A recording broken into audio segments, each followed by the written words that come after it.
Hey everybody, Steve here. I'm at the Illinois recording studio and I have no drums today. I have no drums. I'm here to talk about something else. Paul Francis, good friend of mine, and his business is Royal Cymbals.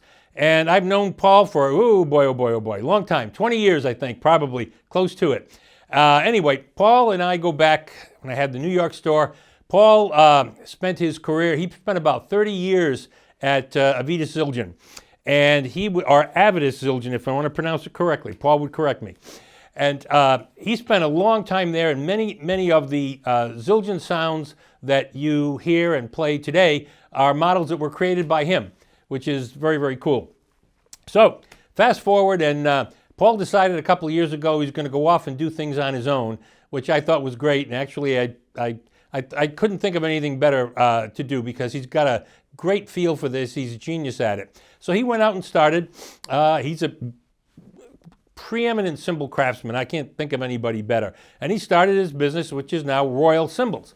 And when he went off on his own, I said, Paul, I'll buy the entire first batch of cymbals that you do. So I think it was 75 cymbals, and it was fantastic.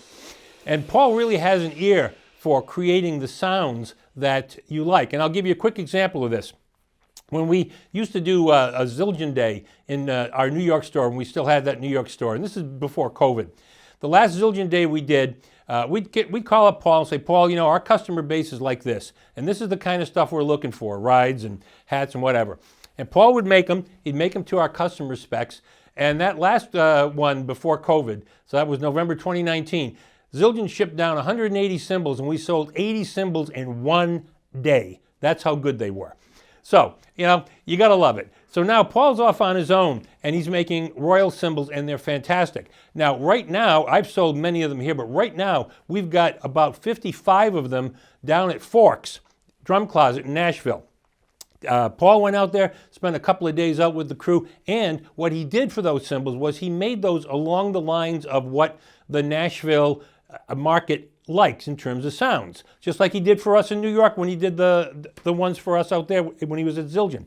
So these are great cymbals. You can go to the Forks Drum Closet website, see them there. There will also be YouTube videos up for each of these cymbals, but I wanted to make sure that we promoted this on my own YouTube channel to let you know. Go check those out. They're incredible. And above and beyond all of that, if you have a particular cymbal sound in your head that you want, the beautiful part is Paul will make it for you. And that's a great thing because any major, I don't think you're going to find any other major company where you can pick up the phone, call the guy and say, make me a cymbal that looks like this and sounds like this, and et cetera. And Paul's done that, and he is great. He knows how to dial in the sounds and everything he's ever done. He's done some personal for me, and they're incredible. So I would strongly encourage you to check Paul's cymbals out anywhere you possibly can, but right now there's a load of them down at Forks. Check it out online, and if you're in the Nashville area, go in, stop by. They got them all on display on the floor, and I think you'll love the stuff.